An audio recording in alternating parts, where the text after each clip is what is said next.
Okay, we will begin our Wednesday, June 29th joint work session with the Planning Commission and Design Review. And another approval of the agenda. Approve. I mean, Second. I got Or Mike is gonna do it. Well, usually we go the other way around. All in favor? Yes. Yes. Okay. We have, I believe, a public comment online. We'll start with that one. Babatia? Yeah.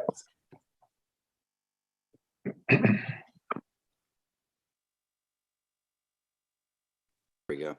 Okay, we got it. Hi, Bob. Hey, how you doing tonight? Good. I came across an online article today about how Venice is limiting tourism, and it applies to Cannon Beach. So I want to read just part of it. But first, a little background. About a decade ago, there was a book that came out called Overbook: The Exploding Business of Travel and Tourism.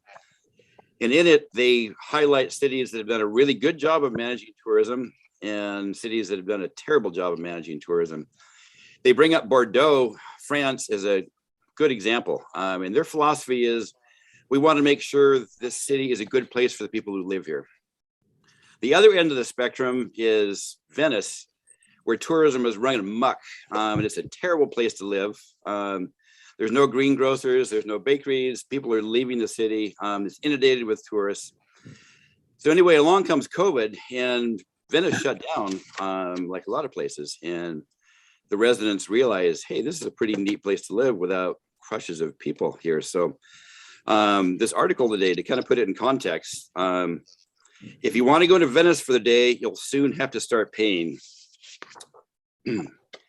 It quotes a Venice city councilor who's leading an initiative to shift the city's tourism industry to quality over quantity as part of a broader effort to weed out tourists who clog streets and strain the city's infrastructure, but offer little to the economy, namely day trippers. The city has determined that when more than 30 to 40,000 people show up for a day, they do more harm than good. The city plans to charge day trippers a fee of 3 to 10 euros, which is about $3 to $10 for access to the city starting in January. Officials are still determining final details, including how to charge and enforce the fees. There's also local opposition to overcome. Some shopkeepers fear entrance restrictions send the wrong signal and is out of touch with Venice's roots as a trading nation. The aim of the measure is not to cash in, but to protect Venice. The city with its frailties isn't suitable for fast food tourism. As the world emerges from 2 years of pandemic restrictions, the splendor of Venice's canals and the allure of its winding alleyways are again in high demand, with 120,000 people visiting over the Easter weekend. That's almost as many people as we had here last weekend. The city officials and many business owners are keen to ensure the comeback is sustainable. The meaning of traveling has deeply changed over the years. In some places, people need to go to enrich their heart, soul, and mind by enjoying beauty. They interviewed a shopkeeper who says the city should make it clear that the money is used for a specific purpose, like preservation or environmental mitigation. The pushback against day trippers bears similarities to Amsterdam's efforts. The risks of unregulated tourism are even more acute for Venice. To protect the city, Italy's government approved measures last year to ban large cruise ships in the Venetian lagoon. Pressure to act will become even more evident this summer as consumers spend pandemic savings on travel. The number of visitors to Italy's top 100 historic cities, including Venice, Rome, and Florence, is projected to jump about 25% to 27.5 million people. You can't allow a city like Venice to be devastated by hordes of tourists. It's necessary to limit the flow of people. And they also talk about bad behavior, and they're going to start policing bad behavior. And that is part of sending a signal that visiting Venice is a two-way street, which at the very least demands respect for the city's unique heritage. So there is lessons, you know, Cannon Beach is not Venice, but there's a lot of parallels, and it's very interesting how they're trying to deal with it. So I'd like to make a proposal that we send all the city council over to Venice. I'll second the You motion. guys can take a boat ride on the canals and eat some pizza, and you can talk to the Italians about what they're doing and how to manage tourism in Venice. So That's all I have to say tonight. Thank you for all of you, city council, the committees, commissions. You guys spend countless hours doing hard, thankless job of making the city run smoothly and making sure we can go forward into the future. So thank you for everything you do. Can we get a reference to the article? I'd like to read it. It's on Protect Cannon Beach and it's a Bloomberg article. The title is Venice plans to start weeding out cheap tourists, which means people that don't spend money there. Bob, will you pay our entrance fees to Venice? I have enough miles. I can afford the $10 for each one of you guys. Absolutely. I have airline miles. We can send Rusty and Jennifer and the planning commission, everybody. Yeah, liaisons. Thanks, Bob. You're welcome. At that, I'll ask if there's anybody in the house or anybody on Zoom that would like to make a comment. Nancy, or Julie, sorry. Julie? Julie Walker, PO Box 1243. I'm not commenting about the tourism, I'm commenting about the whole village thing. So I didn't fill out the survey about the village feel because when I opened it, I realized it was nothing but subjective stuff. And I thought, well, that's not really appropriate. So I decided I wouldn't bother. And then after thinking about it, I thought, well, probably I should get my thoughts on paper and actually go on record as to what I do think. I'm sure everybody in this room has a different idea about what village is. What I think about someone's private property and the look and the shape and the color and the design elements is neither here nor there. I'm hearing comments from all kinds of people that things like, oh, they're expanding their house. Don't they have enough room already? Or upset that people are cutting down trees to build a house. Upset about the color of the house, upset about the design element on the house. And I don't think we should have any rules about what houses look like, the shape of the house, the color of the house. I'm fine with our current floor, the ratio to the lot, to the floor ratio. I can't remember what that's official called. I'm fine with our height restrictions. And I'm also fine with if the lot is larger than 50 by 100, the size of the lot, the ratio comes down slightly as the lot gets bigger. I think dictating the colors and shape of houses is unnecessary and unwanted. I'm not interested in Cannon Beach looking like the Truman Show. I don't think anybody in here wants that. I love that we have an eclectic mix of houses, sizes, shapes, styles, tiny cottages to the super modern ninth tentacle on the curves. I think that makes us interesting. And I'd like to see Cannon Beach become more welcoming rather than, I see a lot of comments that sound like, I got mine, I'm going to shut the door behind us and nobody else gets to get theirs. So that's my 2 cents. You don't need my email address on here for real? No, I got your seal. Thank you, Julie. Thank you. Okay, do you have any other hands up? Okay, not seeing any other hand up, we'll just go on to our program. And I'll turn it over to Jeff. Well, I think I'd turn it over to Marcy. I'm gonna step up to the podium so you can hear me better. I think we can the presentation up Wednesday.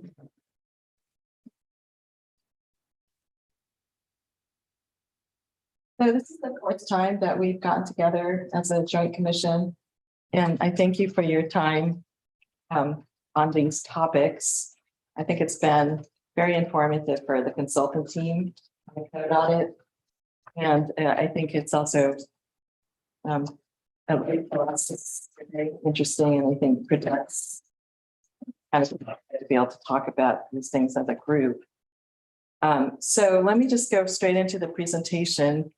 It's mostly me presenting, and then we'll have a discussion afterwards. And the agenda tonight is to give you an update on the code audit, to talk a little bit about the village character visioning session that we held in April, to talk about some of the points that were made in the packet, especially regarding clear and objective language for needed housing. Talk about some of the reactions that people had to that at the last meeting and talk about the reasons why this is important for us in the code audit project. Then I want to talk about form-based approaches, not necessarily form-based codes, but approaches. And then we'll talk a little bit about the public survey overview. So I'm going to actually turn it over to Keith to make the first slide presentation. Go into. Oh, that's what I do. Yes, thank you. Are you there? Yes, I am. Can you folks hear me? Yes. Okay, very good. My name is Keith Lyden. I'm working with Marcy on this project as well.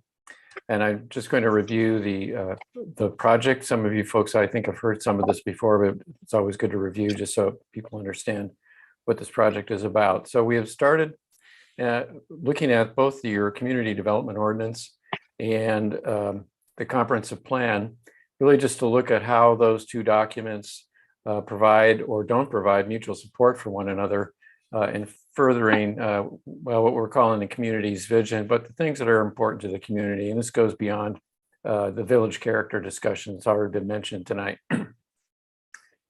So we are supposed to be done by 2022 this year, and we have started the code audit, and we're wrapping up on that and going to start on task 2, which is what we call preliminary concepts, which means identifying where we think there might be some room for improvement on the community development ordinance, and then coming up with some preliminary ideas on what might be done about those or what we might want to consider. We're going to be meeting later in July with what we're calling a technical review committee, which would be comprised of city staff, and this would include people who are involved with enforcement, public works, building department, et cetera, not just planning, to get their views on some of these preliminary ideas, which then we'll discuss and work on more from there till the end of the year. I think that's probably about it. We have been working a lot with Jeff, of course, on identifying what those issues are on the code that we should look at. We're also considering at this point really trying to break them down into different types of issues. Some might just be clerical, just fixing a numbering issue or something pretty simple in the code. Others might be structural, which would deal with more with the organization of the code and how you might make it different that might help in people being able to understand and access the code. Another is administrative process. How do you review different land use applications from building permits up to something fairly complicated? And then what things might be really policy related discussions that need to take place with the city council and the community. So that's where we are right now. And I guess I'll turn it back to Marcy unless there are any questions. Are there any questions for Keith? Okay, thanks. So I'll go on. I want to talk about the discussion that we had in April, where we broke into 2 groups and we talked about the village characters. Was a request from this joint commission that we have that discussion. It's not really part of the code audits per se, but I think it's been very useful for us to understand as we head into one of the fixes of the code is to take things that are discretionary, but cannot necessarily continue to be a discretionary type of review, like for needed housing, and turn that into clear and objective standards that can be administered according to state statutes. And so it's good for us to have a sense of what do people think is not being regulated very well right now with the current regulations. What is village character? Village character, I think, is just a term we've been throwing around, but it does appear in the comprehensive plan and it does appear in the community development ordinance, but it's not very clear what it actually means in terms of geometry, clear and objective standards. And we have also gotten the sense that people would like whatever village character is to be updated, that perhaps it's not being regulated well enough. So as you recall, we talked about everything from trees to the way that buildings face the street, even to some extent, the street itself, and the design of the street and how people get around. And I think that came out of all of the discussions that you're having about the transportation system plan. We focused mostly on residential neighborhoods, but you also talked about downtown. And if you remember, we went through a little bit of a reality check on a few items. For example, I think a really important one regarding the downtown is that your parking requirements downtown don't support the village character that you're used to having there. For instance, if you require the number, you do require a certain number of parking spaces for every certain number of square feet of commercial space. Many of the sites that have a small commercial building on them that couldn't ever be rebuilt. So that's something that really needs to be addressed and fixed. It's not an easy discussion for a community to have because parking is kind of an emotional issue. But we will be recommending that that be part of the fix. So just to review, our code audit is identifying all of the issues and proposing how you might go about fixing them, but it doesn't actually go through the process of fixing them yet. So back to the two groups in the facilitated discussion, we asked in 10 years' time, what would you want to make sure remains part of the village? In 10 years' time, what currently doesn't exist that you would like to see in the village? And then we discussed some of those architectural controls that apply to housing and discussed whether are these adequate, do these represent everything that you feel needs to be regulated or not. And the city's webpage has notes, a summary of the notes. I hope you've seen them. I felt this was a very positive discussion, and it was very good for Keith and I to hear specifically what people thought of. There was a whole list of things that we felt we could address in the code audit. There were also some questions that came up during that discussion about, I would characterize them, I characterized them in the packet memo as, Cannon Beach is so unique. How can you possibly regulate these things through clear and objective standards, like through dimensions, geometry, numerical standards? How is it possible to regulate a place that has so many unique characteristics? So one of the things I want to talk about a little bit later is how a form-based approach can be very good for that purpose. It can both address physical characteristics in mathematical formula almost, but it can also be highly customized for the community. So I think it's a good way. It's a path that I would recommend we discuss in more detail and pursue when we're looking at how to audit, how to update your code.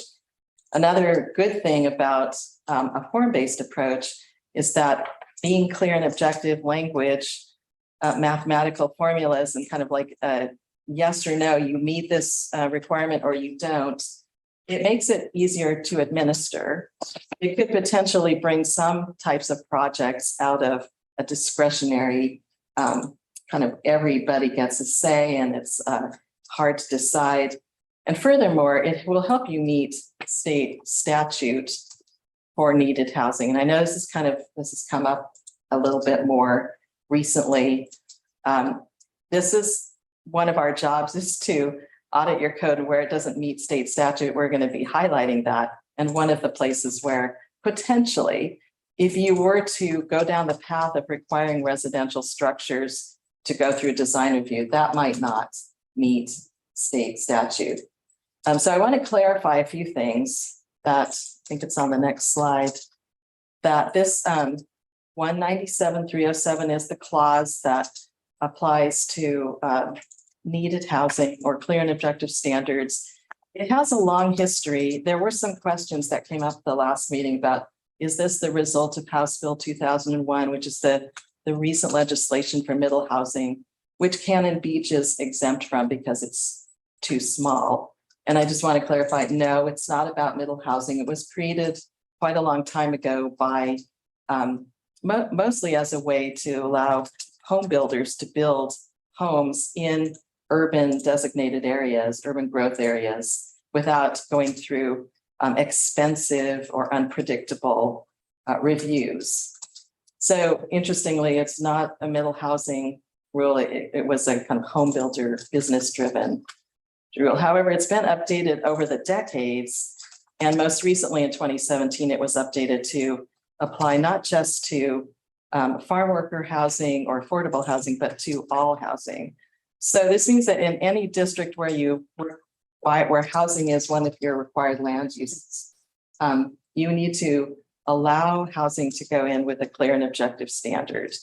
You can have an additional approval track, an optional one that is more discretionary. That can be a second path, but it can't be the only one.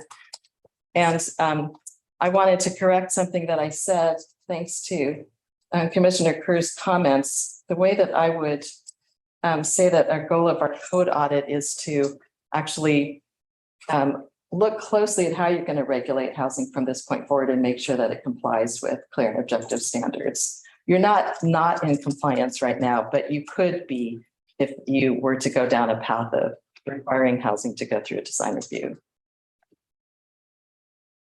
So enough about that. This is the way I would state our position, slightly different from the way that I put it in the memo. I think I said in the memo that you're currently not in compliance. I looked more closely at the fact that you do require design review for accessory dwelling units. And that is actually allowed in Cannon Beach. It's not allowed in other cities over a certain size, but it's allowed in Cannon Beach because you're under 2,500 in population. And as a city under 2,500 in population, you're actually not required to even allow ADUs. But you do, but you're not required because of that that they be clearly, objectively reviewed. You can apply design review. I think a question going forward though should be, do you want to? Is there a way that you could use a form-based approach to make those kinds of reviews give you predictable results that preserve and meet your definition of village character or local character and make it potentially easier to build? Is that something that you want to pursue? So let me talk about the form-based approach for a moment. I want to emphasize that I'm talking about an approach and not necessarily a code. A form-based approach is one that— Is it appropriate to ask questions? I think so, yes. Um, Can you tell me who you are? Yeah, this is Mike Bates. I'm one of the commissioners. You know, I don't know how to say it exactly, but our code, we are out of compliance. I mean, anything that when we can't manage a project the way we want because we've got discretionary or subjective standards, you know, we are out of compliance. We're not able to manage the way we want. And the problem I'm having is I don't think I've heard a concise description of that provision that you're referring to, 197.307. There's a lot of legal landmines caught in that. And I'm wondering, as we go through this, why we can't have an attorney come in and tell us how that applies specifically and where we have flexibility. I believe you can have an attorney discuss that. I actually think there's some discussion around that happening soon. Yeah. We just went through a planning commission, an application for a variance where the attorney within 7 minutes of the meeting starting telling us we had no choice but to approve their project. And it relates directly to this provision. And I think it's been in effect for 5 years. And to find out that we can't stop somebody from building on a wetland was pretty discouraging. And when you start picking into those issues, into those projects, there are a lot of issues that, we could flesh out a little bit more in terms of what reasonable means for different kinds of projects, like a partition. Does it apply? Yeah, so I think that's what Marcy and the group will be doing, Mike, is getting at exactly where that will apply. And Bill will weigh in on that as well, hopefully in the next meeting on that. So, yeah, we definitely understand what you're saying there, and that's exactly where this is going. Yeah, let's get through the presentation and then we'll have an open discussion on all the points that we're getting to. Okay, now that's why I asked, is it appropriate to ask questions? So, I'll shut up. It is. I'm not saying don't ask a question. Let's not get into debate about anything yet. That'll come. Yeah, I appreciate the comment. And so to continue on about a form-based approach, maybe just a little, I could give you a tiny bit of background about me. I'm an architect, registered to practice architecture, but for the last 30 years of my career, I've actually been more interested in what happens to the space in between the buildings. And I've kind of gotten into the world of planning and form-based codes, which is a type of planning that emerged 30 years ago, but is actually kind of older because it's more about how do buildings actually occupy the space? How do they appear and relate to open space? A definition is up here on the screen.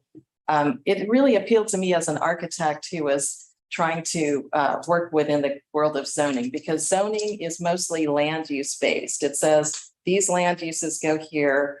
And to some extent, there's lot sizes and heights and parameters put on the shape of the building, but it's not necessarily customized to the city. For instance, many of your provisions probably copy and pasted from other cities.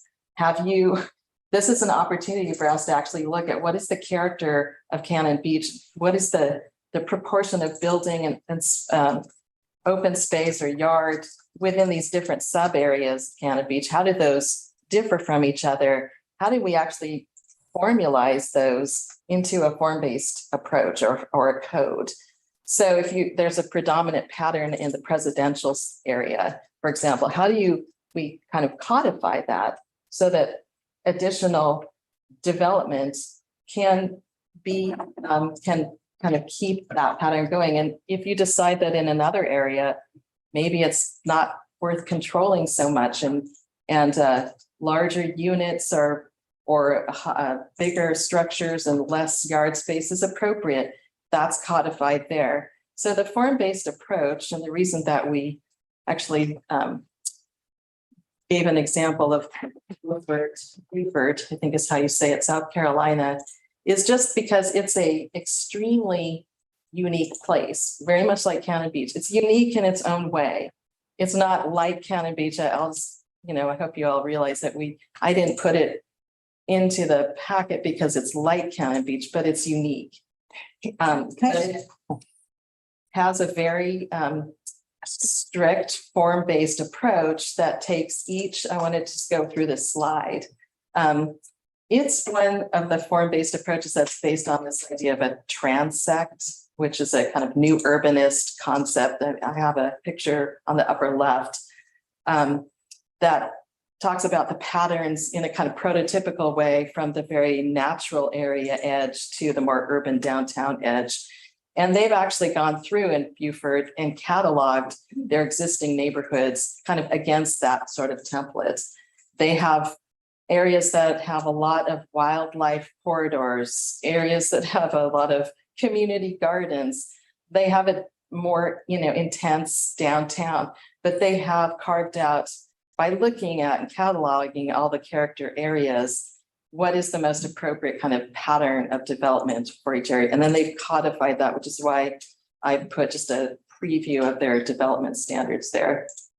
Yes. But it seems to me that from everything you've said and all the pictures you're showing us and what you said in this previous slide, that this is a form or a type of code that is for an urban area, a city.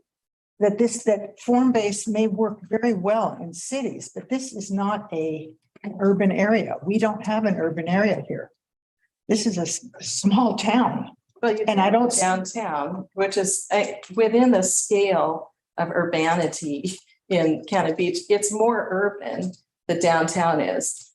Form-based codes are very good at, form-based approaches are very good at cataloging everything from the more rural areas to the more urban areas and making sure that they're kind of understood as having different characters and that gets written into the code. I see what you're saying. I just If you don't. look at this image, for example, one of the districts on the far left is a more natural area. It's in the amount of development, the lot size, the height of buildings is all calibrated to that. What about the far right? Yeah, exactly. It's on a spectrum. I don't think that. And I would Anybody here- put Cannon Beach on a spectrum where the downtown is your most dense area. And then there are step downs of intensity and buildings, height and shape and size as you go into other neighborhoods and perhaps along the ocean front and in the presidential suites, it's the least, it's small, but you also have the natural edge. You talk a lot about wanting to preserve certain character along the natural edge. That should actually be codified. So, okay. I'd like to say something. Okay, Mike, quickly. I disagree with Lisa a little bit. I mean, surprise, surprise, but I mean, I think in terms of the urban core, we are intensely urban. Anybody that's down there during the summer months, summer weekends, it's like it could be Greenwich Village, it could be Carmel, it could be many other places, huge numbers of people. And I think going back to Betty Duber and the origins of the DRB, that's what's set the standard for the downtown core. I mean, it's sort of a new urbanist dream. You've got buildings close together, great design, shingles, tiny, very close streets, and all of that. So I think we do, in a sense, meet the standard of an urban area, but on a much smaller scale. So. That's Okay, thank you, Mike. Again, we will get into discussion once the presentation is over so that we all can enjoy the discussion part. So please, Marcy, go ahead. So one more slide about Buford. I can get this to work. There we go. Whoops. Sorry. How do I go backwards? There we go. Yeah, got it. So I just want to show you the zoning map for Buford that goes with their development standards. So usually, just like a zoning code, a form-based code is not that much different from a zoning code. It's just that it focused more on the physical shape of the buildings and the relationship to open space, the amount of building there is compared to open space along a spectrum. And it does that through development standards similar to what you have in your zoning code now. And it applies at a map, like a zoning code. It does not concern itself so much with the land use that's inside the structure. It's much more laissez-faire about that aspect. But so here's the zoning map that goes with Buford. You can see that it's got different colors. That means different intensities, different levels of urbanness, down to very, very rural areas. But it's all in a set of development standards. And another aspect of a form-based approach is that it's trying to catalog dimensions in a table. Can be a lot simpler to understand. Right now, you have running narrative about the different zoning districts, and it's hard to really understand while you're, without having to go through page after page after page, understand like what's the form of one district compared to another. But when you have things in a table like this and more detailed provisions are in footnotes, you can read you can kind of intuitively understand the form. So there's one more, and the goal here was just to provide a couple of examples of form-based approaches because they're highly customizable. I think there's really not one formula that applies, and we're not really proposing one formula at this point. We're just trying to show you how you can use this approach. So we pulled in Portland here because the floor area ratio is very important discussion here. Going forward, we need to identify what's appropriate at the same time that we're trying to incentivize workforce housing or artist housing and more housing, but having it fit in. So I just pulled in what Portland is doing to let you know that there are ways, these certainly being discussed here, to use floor area ratio as a way of incentivizing to leverage some of those public benefits. So I would like to discuss this further. Portland's example may not be exactly appropriate, but there are things about it that are worth looking at. So just to move on. One quick thing on that, at least on the form base. The other thing that I don't know if you really touched on, but form-based codes really honestly came very much out of coastal communities. They studied small coastal towns to write the very first codes, Seaside, Florida being the very first. But it also came out of a respect for the public realm and how that interfaces with private property. And so it celebrates the public spaces and the parks, the thoroughfares or the roads and the sidewalks and the paths and the trails. So it's really built around that kind of interface between the two, which often don't go hand in hand in many in development. So yeah, so just to play on that for a moment, for example, the code that Jeff is referring to is one of the first form-based codes developed for a coastal community for Seaside, Florida. It has two different approaches to the way that buildings front on open space. One is very rural edge where the buildings transition down, kind of feather down. That's actually kind of codified. And it's very different from the way that the buildings in the town square face an open space, a more kind of public open space. There, the buildings are allowed to be quite tall and have a certain treatment along the front. Like maybe there's more architectural requirements for the buildings that face this one public square than there are for other buildings. And those are two different approaches to the way buildings in a form-based code can interact with the public realm or with natural areas. It's what you want it to be. And that's what I'm advocating here, is that we take this type of approach to codifying all of these features and characteristics that you've been discussing. Also, I want to mention that a lot of there are probably 750 adopted form-based codes in the United States now. And I think we discovered that about 50 of those are for cities under 3,000. So it's not unheard of by any means. In fact, I think they work very well for small towns. Okay, I'm going to end talking about the public survey. I thank you all for participating in the survey yourselves before we had the last conversation. It was very helpful for us to come into that conversation, for us consultants to come into the conversation and kind of have a sense of what people were thinking. You asked that we make that survey available to the public, so we did that. And we received a lot of responses. I have up here that it was open between May and June.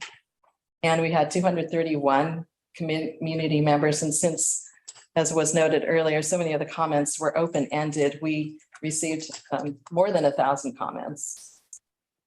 5 open-ended questions that were the same as the ones that we asked you. So Cannon Beach population, people really care here. And your response rate is about 15%, which is very high for not And so I applaud Cannon Beach for that. And I just want to also point out that we asked for some demographic information, but not everyone wanted to share. But about 70% of those who did share were over 55, and about 90% have identified themselves as white. Here's how the two surveys kind of compare with each other. On the left is the 18 responses from the Joint Commission. And I think you saw this graph last time you spoke, where the top rated items were building size, architecture of the street facing facade, and building materials and treatments. I thought it would be interesting to you to see how that stacks up against what the public said, knowing of course that there were 231 responses to your 18. In that survey, building size was the most important item. Street facing walls was next, and then tied were building materials and treatments and landscaping. And I want to summarize one thing about this. I believe this is the last slide.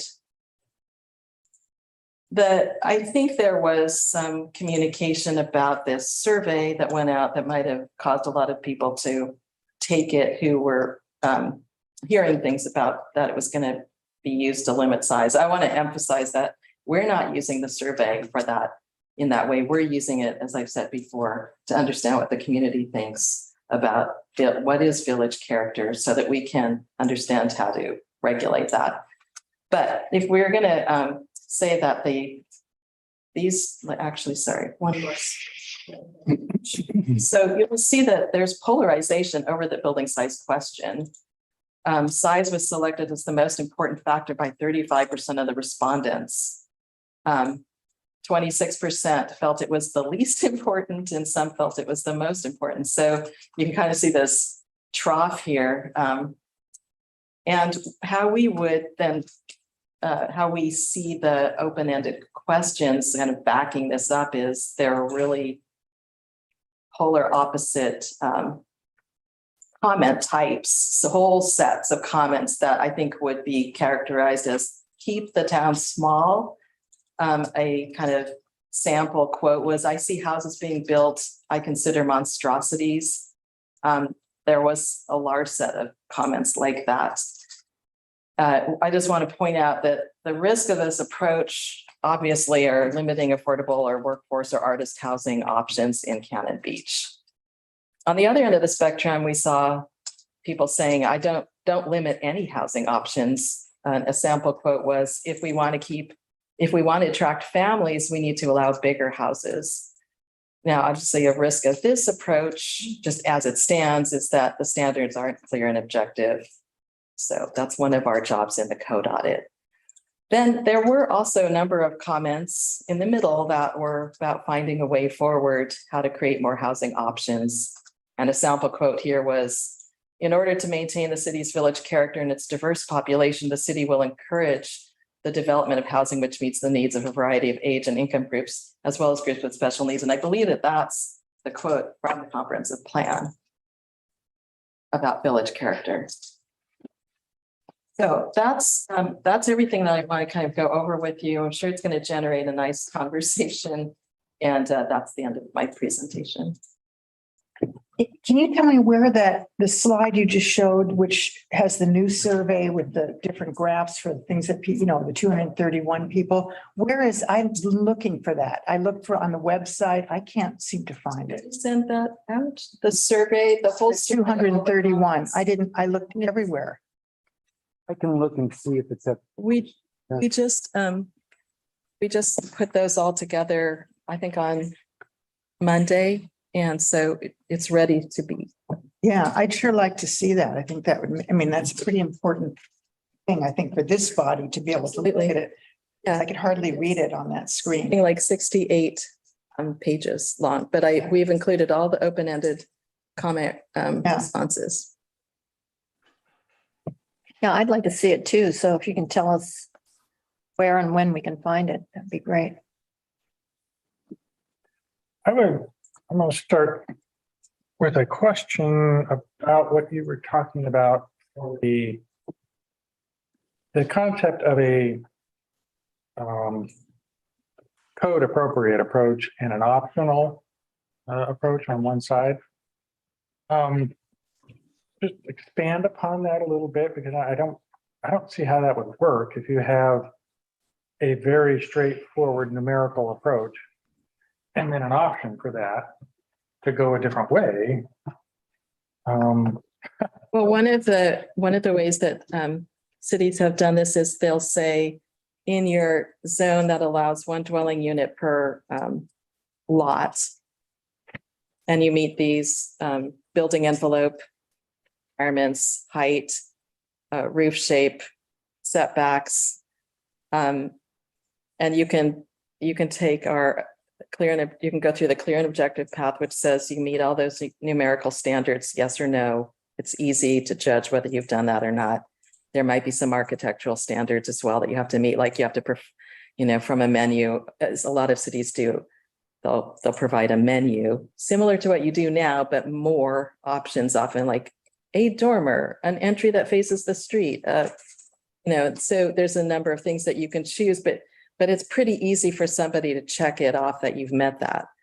That's the clear and objective path. But if somebody actually wanted to say build 2 dwelling units on that lot, and they wanted more architectural discretion, they didn't want to have a dormer or something, they wanted a different set of architectural features, and none of those were available on the menu.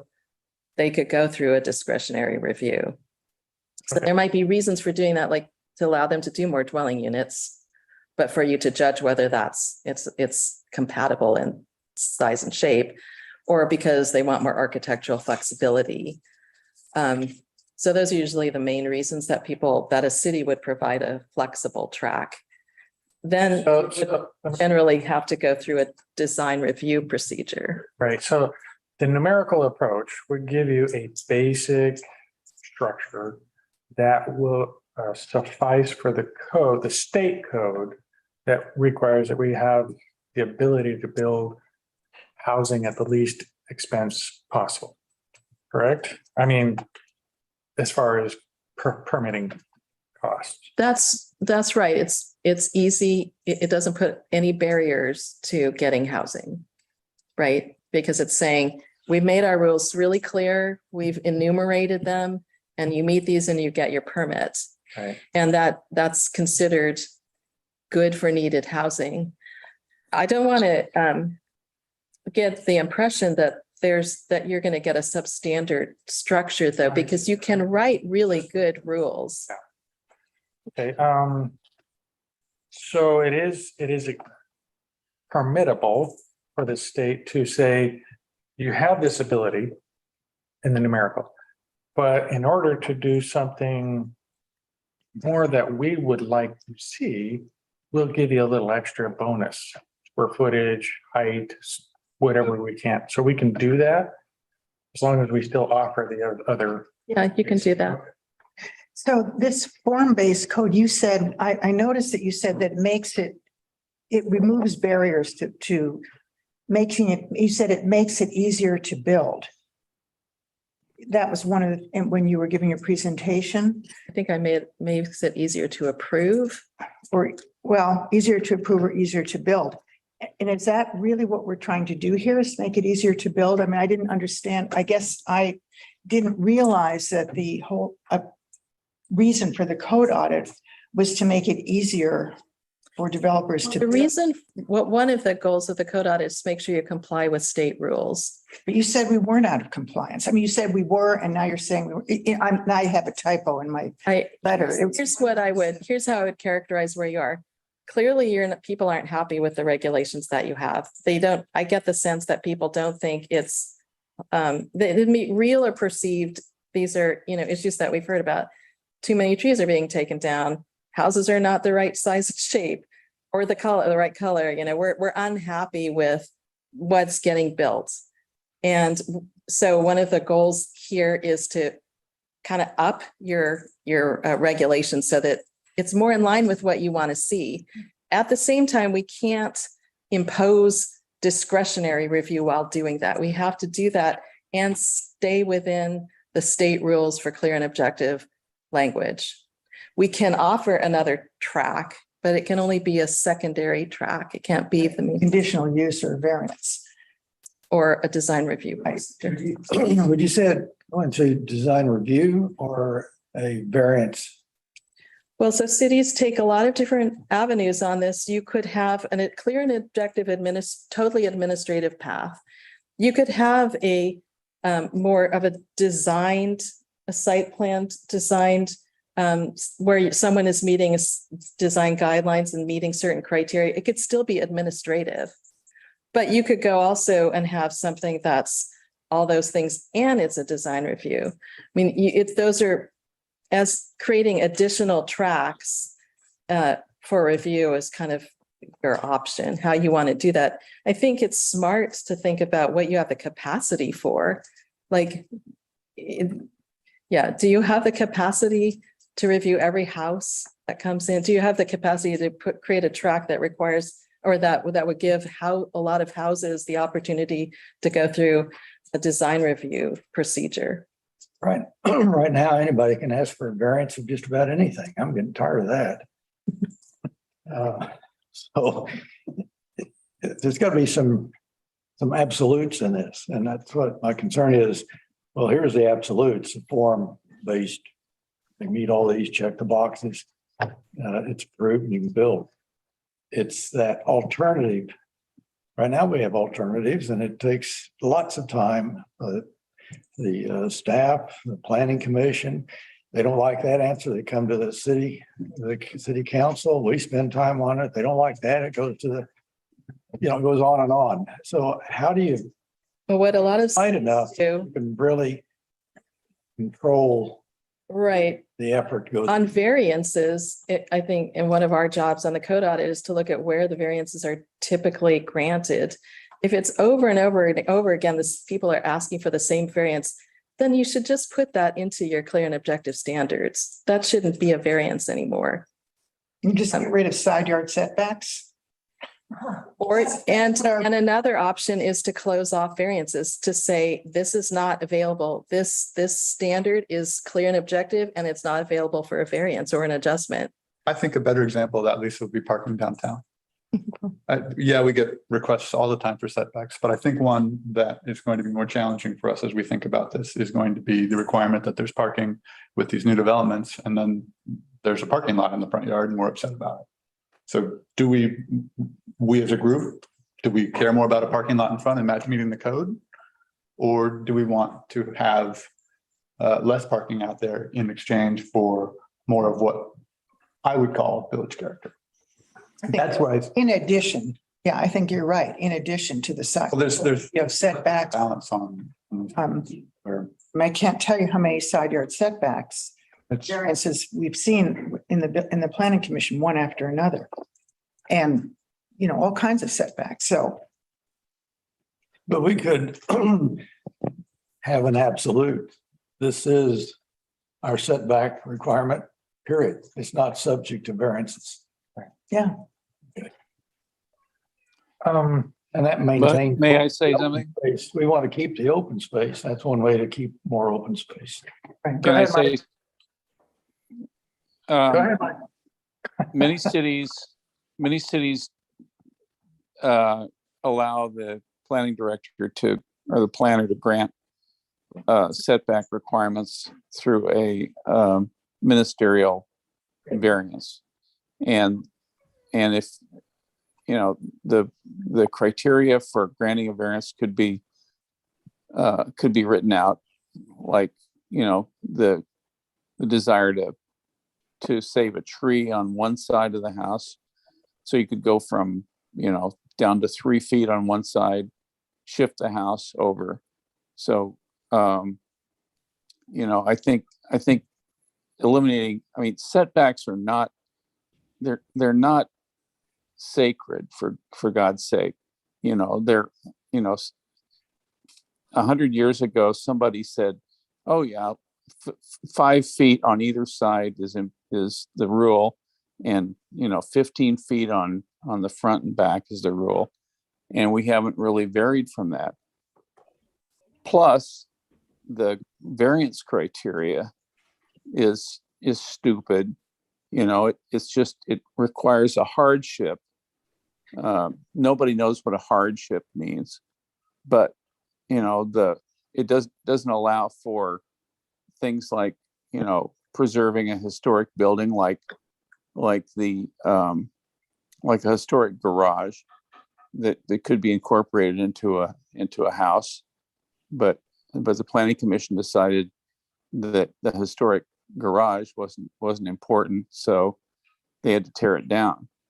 But, you know, there's lots of reasons for variances, and I think the variance criteria needs to be looked at and evaluated, because it's been in place for 50 years. So anyway, I think also, Mike, if we were to study the form-based concept that we're being asked to look at, is form-based could establish distances between structures without using a setback from a property line. You could literally say 10 feet from the nearest structure within this, I still call it a zone, but however we divide this up. So in a residential area like the residentials, where you have a lot of pre-existing non-conforming structures, rather than doing it to the property line, do it to whatever the nearest structure is. I think that might fit in. I've seen that in older versions of, I think, where the form-based came from. So tweaking, and I would totally agree with the variance. You know, I've done enough of those variance things too, to understand that they are so subjective. When we're here, I like that building, but, you know, the code says this, and property line's right there, and all that kind of stuff. I've even had a situation where we approved a variance, and then they came back during construction and realized the survey was 3 feet off. You know, something weird like that. Anyhow, I think I'm still toying with this, the form. Okay, let me back up here. I am more curious, how does a form-based process, if we were to kind of redesign our whole zoning situation to fit a form-based plan, how does it adapt to what's already installed? Because we are darn near close to being built out. And what we're getting is remodels and redos and expansions and all that kind of stuff. If we were to take a neighborhood that has a whole bunch of nice homes that everybody kind of likes and say, okay, that's the way we like it, can we then call that the form for that section, give it a color on a map and say, that's the way it's got to stay? That is how some cities have established a form-based code. I think that's how Beaufort did it. They went through an extensive cataloging of the development pattern, mostly for historic areas. You know, I don't think you would want to do this for every neighborhood in Cannon Beach, but first you'd say, in these neighborhoods, the pattern here is kind of iconic. We want to make sure that new development continues that development pattern. Might go through that neighborhood and catalog, quantify how much typically of the lot does a building cover, how big is it typically? Do we want to, and then a lot of cities will say they'll adopt kind of one of three approaches. Do we want to preserve that pattern? Do we want to allow some change, or do we want to allow a lot of change? And then that determines how much you would wind up maybe taking the current development standards down to match what is there, or allowing a little bit of relief to allow some new change to come in, or saying this neighborhood, we'd like to see a lot of change here, or we're not interested in preserving the form here. Therefore, why don't we just stick with the zoning regulations that we have? My sense is that in some neighborhoods, your zoning envelope allows a lot bigger massing than is currently there. And it is kind of typical that people will be shocked when somebody takes advantage of that zoned capacity. And there may be some areas where you do want to down scale. Okay. Sam, there's a hand up. There's we have a hand up, Charles Bennett. Sure, let's let him ask a question. Are you there, Charles? Can you hear me now? There we go. Go ahead. Yeah, this is my 8th year on the Planning Commission, and it would seem to me that most of the variance requests that we get, at least half of them, and particularly dealing with setbacks, are not new construction, but they're dealing with houses that were built in 1950, before all the regulations were here. And that's a real, much more complicating factor of how to deal with that. Face sometimes we want to tell somebody to tear something down before they can build something new to be in compliance. So I'd like to see somehow more guidance on how to deal with variances from pre-existing conditions. Thank you. Sure.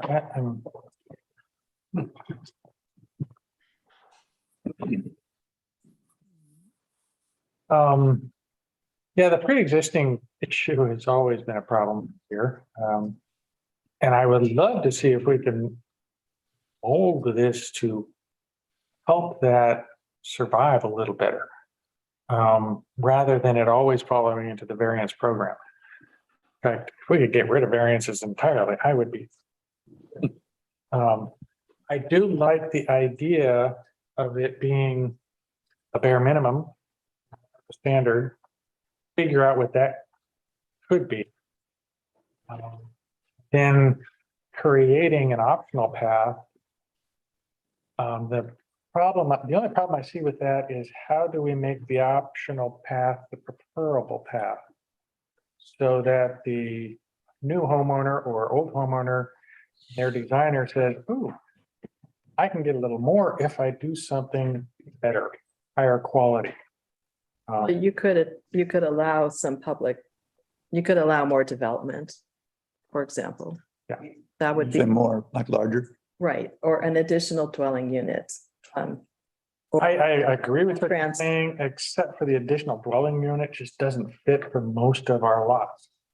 But again, a lot of housing, this middle housing, thing that's happening around the state, it's a lot of that housing is happening within the same building envelope. So it looks like a single dwelling, but it's actually got 2 units in it. So you're talking about increased density, really, is what you're talking about, increasing the density in Cannon Beach. Yeah, I am talking about increasing the number of dwelling units in Cannon Beach, and that's density. I'm not proposing that. I'm just saying that's something that would make the second track potentially more desirable to go through. That is also what form-based code, one of the purposes of it is to preserve certain areas and increase density in other areas. And that's, that's not true. It's the form-based practice is neutral on density, but it can be very good at allowing certain amount of density, but keeping the form very compatible with what's currently there. It's good at managing the form. And I would say form-based codes, maybe people who practice them, promote them like I do. Do you think that having more people in a community, allowing more people to live in a community and having more people in a community is kind of a good thing?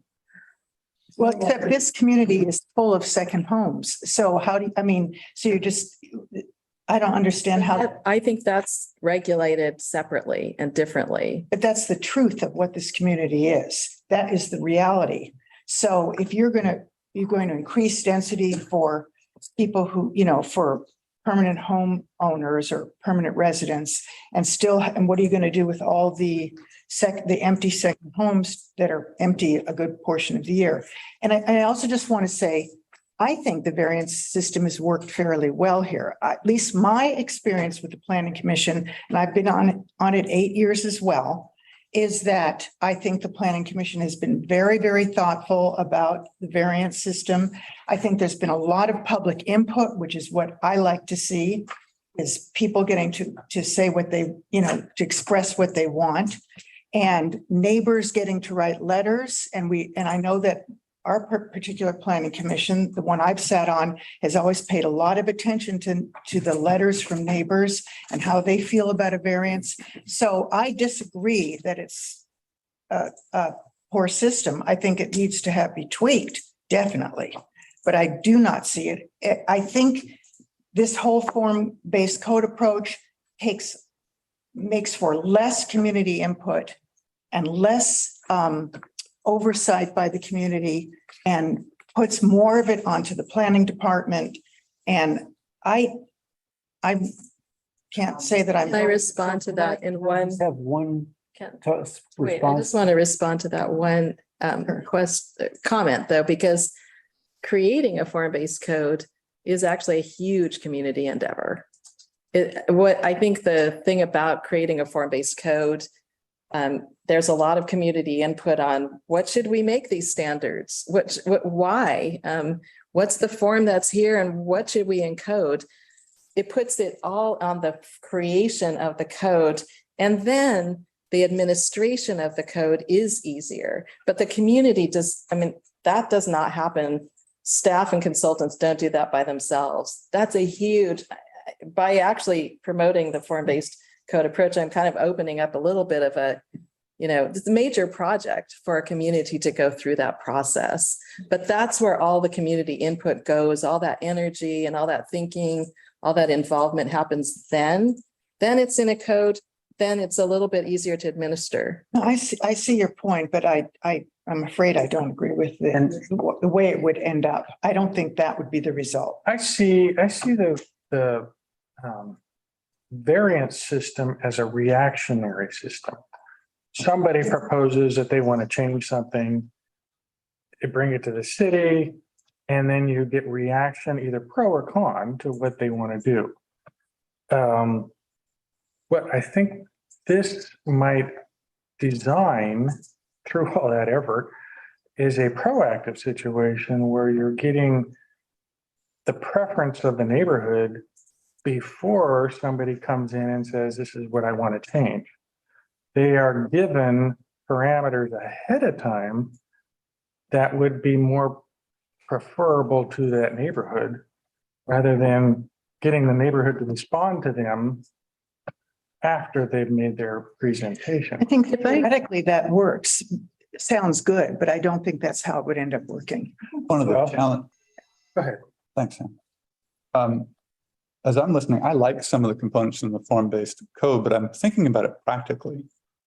We have a town. I mean, if you just started on the north end, you have Chapman Point, very different from the houses 1 block away, very different than the condominium project along a beautiful creek. I mean, we go from large suburban feeling homes to smaller, probably fishermen or logging cabins at one time, to a creek that meanders through that area, to a large condominium project, to hotels, to a farm that's also an RV park. I don't see, and to your point, Sam, we are developed, and we're developed so diversely. How do you come in and say, well, this is characterized as this particular neighborhood, or this characterizes this particular neighborhood, when you have most of the city so diverse? if someone's coming to me going, well, I want to match the feel of the neighborhood, well, which way do you want to go? We got 70s, 80s, 90s. Take, we talk about menu. We've got menus in the city across the board. Presidential, maybe we have a little more consistency, especially back here. But I just see one of the challenges is we have a really tight geography and a lot of diversity in that geography. That's tough to, when it's there already, it's tough to come back and go, well, this is what we're trying to match to, without walking ourselves into a bee's nest in terms of a process, which I've heard you guys have how many meetings on your docket coming up here? Imagine trying to get through, this is what my neighborhood means. I mean, that just walks us into a process that we will be in for years.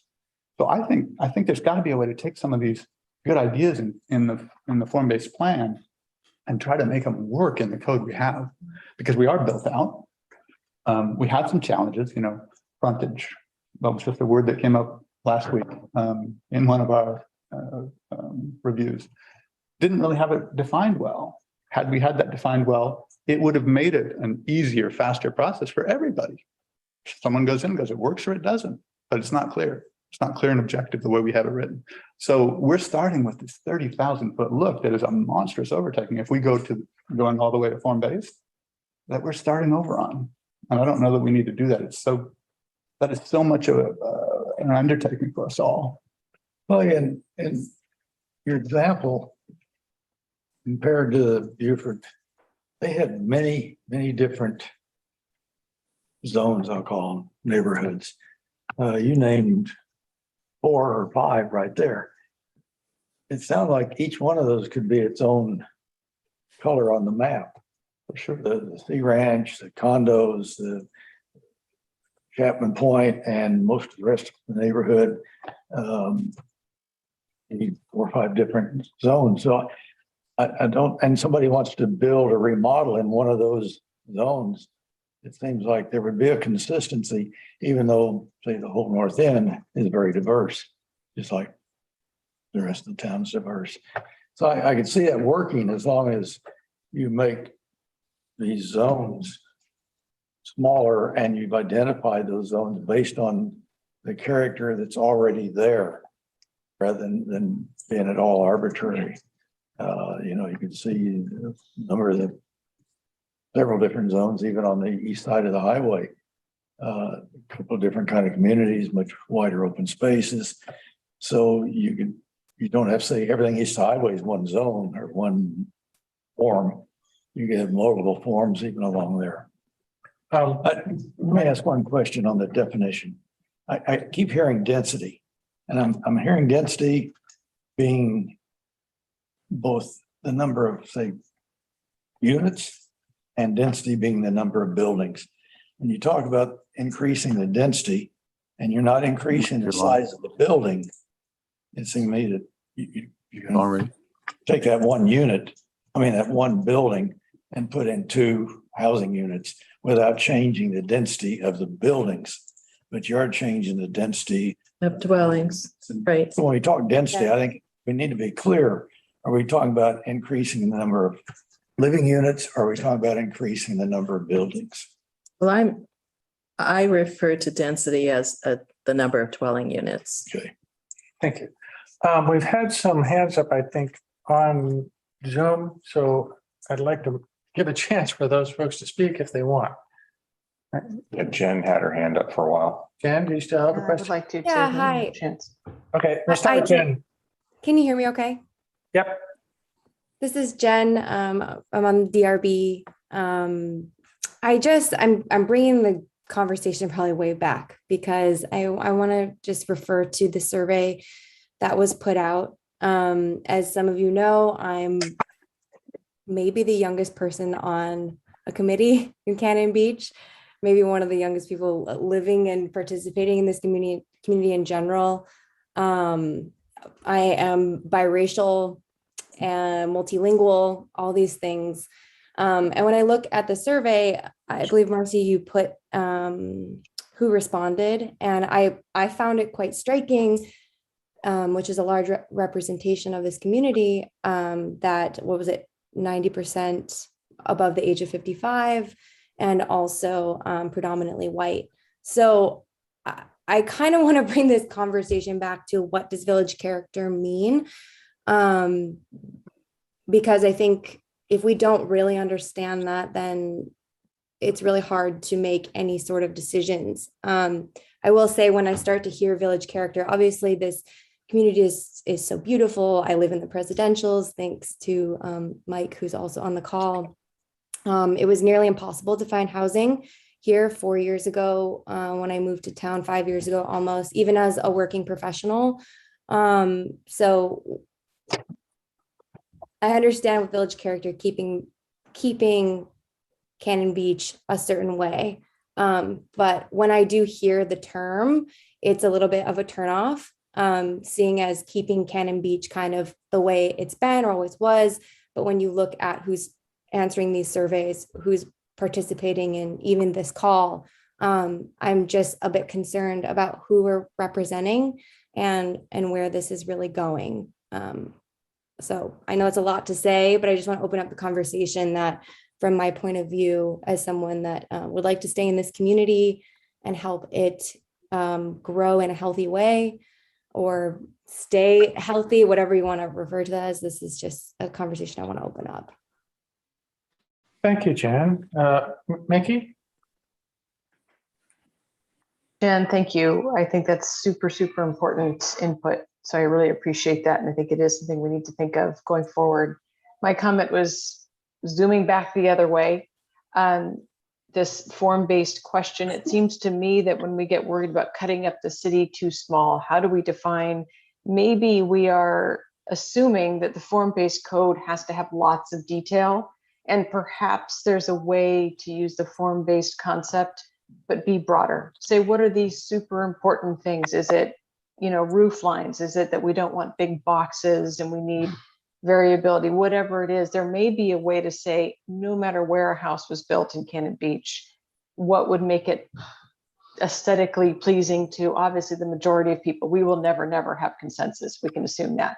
But maybe we don't have to cut up the pieces quite so small that it becomes a Herculean task, but maybe we can come to a consensus about the really important features. That's just my concept. Thank you. Keith, got your hand up. Yes, I just wanted to mention, reinforce the fact that, and Marcy talked about this a little bit, they're all different flavors of form-based codes, and you can certainly customize it to make it work for Cannon Beach. The other thing I'd like to note is that you have what you would consider, for the most part, a standard Euclidean zoning ordinance, which mostly just relies on numbers and setbacks, and you can do this use here and that use you can't do here and so forth. The form-based code you can introduce and just have a hybrid. In fact, many of the ordinances probably Marcy's talking about are actually a hybrid where you'll still keep perhaps a lot of the elements that you have in your code now and just focus on form-based elements where you really think it's important. And I'd like to just add to that, because I think it's been brought up, I think, Clay, others, often communities start with their downtown areas and they just do form-based code for the downtown areas. So you can start with simple districts and then do a basic one like Mickey had suggested for the entire, so you do a broad standard one for others, but you can go district by district and or only just one area. And so to follow up on what Lisa had said, well, currently you have none for your architectural for residential. You are getting no regulation on that. And so even a broad one like Clay suggests, is a step forward in some kind of regulation on that. So I think that, you're getting kind of, I think, you can get caught in the weeds of this, but the whole idea of a form-based code is that it's prescriptive zoning. Just like Marcy said, it's on the front end that the community gets involved and says, this is what we want it to look like. And it's often, almost always, based on what's already existing. So you take those, and there's so many ways of doing this. For instance, you said, Clay was saying how unique. Well, a lot of communities, one that's in the same county as Beaufort, actually, I can never say it, Dofsky Island. It's a small community, about 500 people. But what you can do is they catalog pretty much all the homes that they really like or the building structures that they really like. And then each district can have the catalog of which ones that they can pick and choose from. And so those forms are then used within that district. Some only have 3 or so, but others have, more. And so it's just a way of doing that, cataloging the things you love and want to see more of, and encourage that. And then the other things, getting those to come in. And they can be hybrids, just like Keith said. They can be hybrids of your current zoning with more specific in certain areas. And that's what I've heard from DRB to Planning Commission for over the last 4 years. We want to change these codes. We want more control, but not always in every area. Some, like I think Mike suggests, along the corridors, the main corridors and in the downtown areas. But it can be some kind of approach like that. A modified or hybridized approach is what it's often. But I think a lot of the things that I've heard from people is they're concerned about like environmental issues. For example, in the code saying that you can't partition a wetland, okay, something like that. That's the kind of thing, that's the kind of protections that my impression that people are looking for. Not, we do have some architectural standards and those could be beefed up. We have the gable, you have to have a certain number of gables, a certain number, So we do have architectural standards. They're just not very fleshed out. But I don't see, this whole thing about wanting to fix our code. It seems to me that the reason a lot of people want to fix the code is because it doesn't address a lot of the environmental things going on in the town, like trees, like wetlands and things like that. I think that is also what they'll identify as part of the code audit. But I have yet in 4 years to say one home in resident does not meet those architectural standards. Not one time. Not one time. Because they probably always put the amount of gables they're supposed to have, right? They're not standards. Anyone can do that. That's what I'm trying to say. I've never, ever had to deny one or say, go back because you don't meet these standards. So I think when I hear as much complaints as I hear, whether about architectural standards and have yet to have one denied because of it, that's the only thing I'm saying. That's fine with me. It's the community is what I'm trying to say is what I'm hearing this from. And so. Right. There are a couple houses that people are very, very unhappy about. That's true. And if the few architectural things we have in the code were beefed up, those things could be addressed. It's not like everybody's complaining about all the houses. There's a few specific houses. I'd like to point out that the design review criteria is quite extensive. It was written probably when Sam was on the design review board and Beth, and the standards are very well thought out, but they apply to duplexes and anything larger. And I don't know if Marcy and Keith had looked at those, but those were very thoughtful criteria. And I think those could be incorporated into single family, prescriptive requirements if we wanted to. The other thing I wanted to suggest to everybody is the mill pond in Astoria, which I've worked on and Beth was the landscaper on, is kind of a new urbanist model. I mean, some people think it's a Truman Show, but I mean, they did a lot of wonderful things there with minimal setbacks, with higher building heights in certain areas, and architectural standards. So that's all I got to say. Can I pop in? Sure. Please. I was just finishing some work, but I've been listening. I just wanted to reiterate, Jen, that she keeps bringing up the middle housing, and I think like a lot of people actually don't really understand what middle housing is.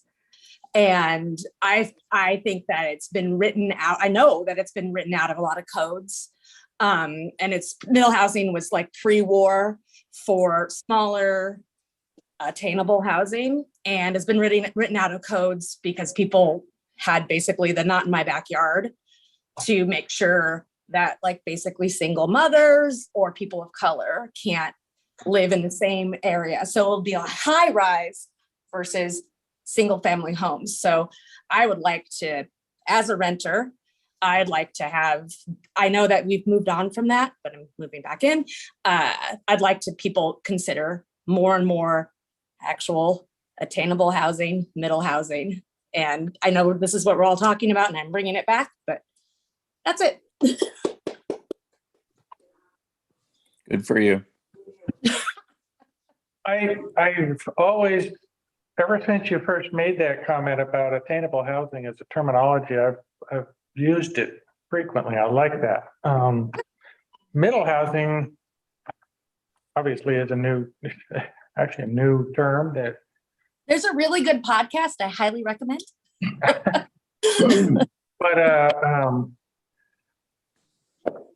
I think the problem with housing, yes, we can address it to a point with our zoning and our code adjustments, but it is more a problem of our property values.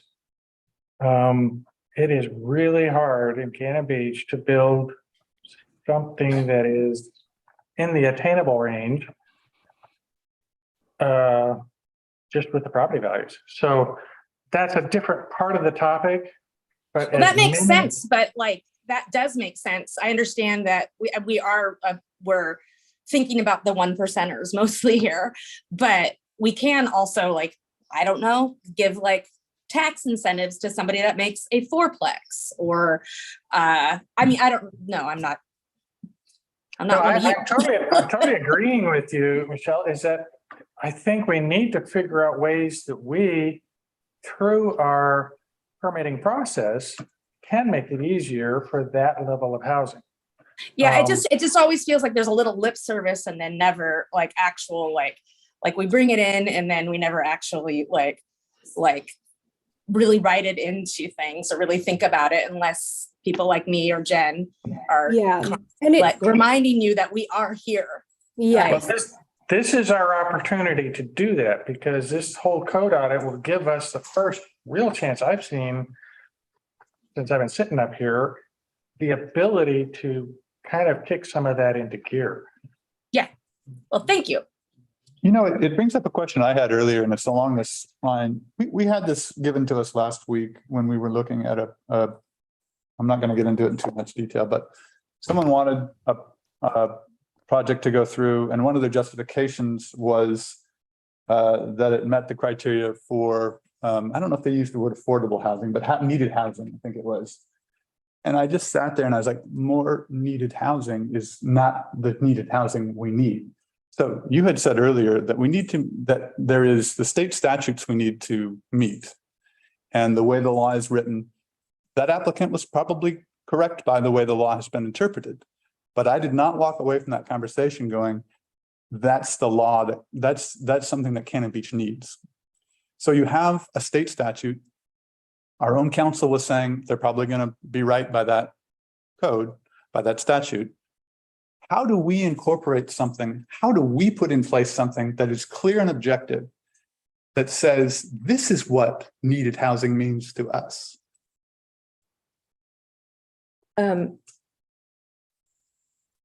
Well,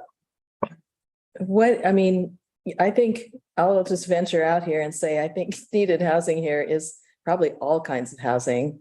I think it's difficult for people to work and live in this community. There's not enough housing. Cannon Beach would not be unique in this regard. There's a housing crisis everywhere. You do have unique pressures upon you being a mostly vacation place and having short-term rental issues and things like that. Those are additional pressures.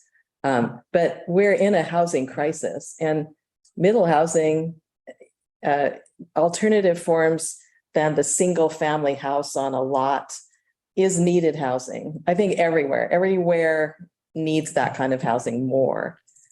And that's what is the term middle housing is often referring to. It's not an apartment, it's not a single family dwelling on its own lot, it's stuff in between. Including second home, Other things. including second. I'm going to take second homes out of it because it could be, anything can be a second home. You could have an apartment in a flat in an apartment building, that's a second home. You could have a single dwelling on its own lot, that's a second home.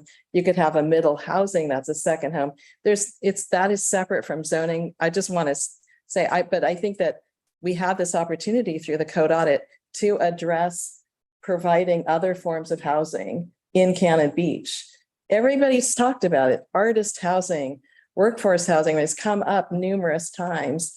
So, but personally, I think the most needed housing right now in almost every city is the in-between housing stock. But to Sam's point, it's not affordable to build that. So the person who can build it can only justify building it if. So I'm sorry to interrupt, but it is more affordable if it's a smaller unit and it's on less land. It is more affordable to build 4 units on a single plot of land than it is to build one. And we're seeing in other cities that have adopted the middle housing ordinances that who's coming in to take advantage of some of those new permitting allowances first are affordable housing providers, because suddenly they can do housing development that they couldn't normally do. They can do it in a single dwelling zone now. But it looks like a house. I mean, but it has maybe more than one unit in it. It is just inherently more affordable to build more units on less land. It may not be immediately affordable if it's provided by the for market housing developer right away, because it'll be in high demand. I mean, these kind of units are very important for people who want to age in place or downsize and still live in their community. There's very little housing for people who are aging, but don't want to live in a house with a yard anymore. There's very little supply. So what happens when a developer comes in and builds, say, a cottage cluster or something, is those get snatched up right away because they're so desirable. They're not cheap. But what will happen over time is there will be more supply. And I believe the cost of housing will go down, and affordable housing providers will also be able to get into the supply better. Let's go with Nikki. Mike has his hand up too. Mike has his hand up. Go ahead, Mickey. So, thanks. Just a brief comment to really put a point on this. On the Planning Commission, the proposals that we are seeing are for very expensive, large single homes that will not be attainable for anyone except for the top 1%. And I think that's what's frustrating to us on Planning Commission, is that we're being told that's needed. But honestly, we know in our community that is the last thing we need. We do need those smaller units. And the question is, how do we get there? Because right now what we're being forced to approve is wasted on huge homes. Jen? Jen? I just wanted to comment on something Marcy mentioned, that there is federal funding available on a really large scale level to back middle housing in communities. And also, as far as development or builders, there's local, or more so Portland based builders, and I don't want to scare people with the word developers, but there are builders that will create these and do them very well. It's all around us. You know, some of the units or houses being built today are being built and they're expensive, land's expensive. So they're building it with the idea of renting it when they're not using a second home. It's going to be built and rented out in order to justify or enable the owner to have that house that costs that much. If they couldn't rent it short time, they couldn't do it. However, if they would build a same size building, but have a duplex, they could still have some income, but for long-term rentals, and still have a second home to visit the beach. And that would, instead of short-term rentals, you'd have a long-term rental unit available to meet, and that is a need. We don't need more short-term rentals. And that's what The new ones are being built, and the only way they can build them and justify the cost is to rent them out short term. So maybe there's something in the code adjustments that will allow us or encourage the development of duplex, triplex, or somebody that wants to have a second home and share it with others on a long-term basis. Go to Mike. Yeah, thank you. Thank you. I'm sitting here watching these videos. It's pretty interesting. I hope, hey, I have to block mine because I look so bad on camera. But, we're missing an opportunity right now. I think Jen and Michelle have offered a different perspective that I don't think has been in here. I'd like to hear more about what they feel so that maybe we get a broader vision of what, Cannon Beach is. The reality is, we have a threshold question. We all sat in that meeting last week, and we all kind of went, wow, we just got railroaded again. But the reality is there is a threshold question, and that is, what is needed housing? And can we carve out something different for Cannon Beach? And at the same time, respond to Jen and Michelle and people who want middle housing or accessible housing or whatever it is. But, we're sitting here talking about form-based housing, and we have no idea where we're going yet. And it's a little frustrating. So what is our community? I mean, I'd like to know where track one ended up. What are we going to get from this group that tells us what is our vision for the future? And I think Jen and Michelle have very different ideas than what we have. So I'm, I don't know where to take this, except to tell you that it's hard to even have this discussion without knowing where we're going. I'd like to also say that, I said my name a couple times. So one of the phrases I hear all the time is Cannon Beach used to be, Cannon Beach used to be, Cannon Beach used to be. And I think a lot of people remember it fondly, et cetera, et cetera. But what this is nostalgia it was for artists and people trying to carve out, et cetera, et cetera. I'm not talking about Indigenous era. I'm talking about the white history of Cannon Beach. But because we're just really making it all for second homes and 1%ers. And if we can just really think about like having it so that, I'm here in my studio downtown. I rent, I live here. I'm exactly what people talk about, the nostalgia. So if we can make it more, I'd love to see more of me, and not to sound like a narcissist, but it would be great to see. What I don't get, Michelle, is what is that you're modeling for us? What is you that we're missing? Well, here's my studio. I'm here right now. Okay. So you're an artist. You work in, but that's you. What is the broader vision that you two offer? Because I've heard it.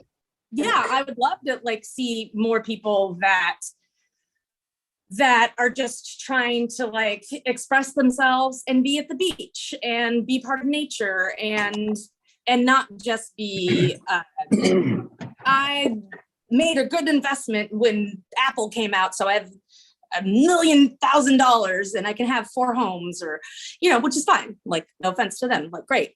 But I'd love to see more of me. I'd love to see more of Jen. I'd love to see more of that idea coming back, having this artist community, there's glass blower here. I'd love to see more. Yeah.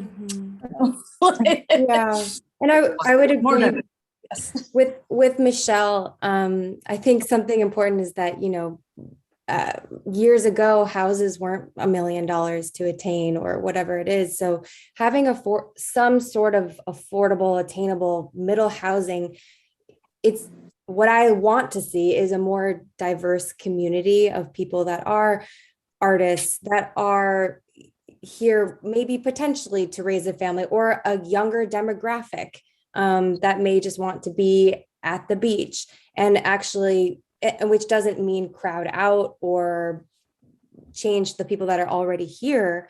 It's just enriching a more colorful community in general, where, as far as being 30 something years old and wanting to just socialize with anyone might my age range of friends here are 7 to 70, which I beyond, and I love that because that's community.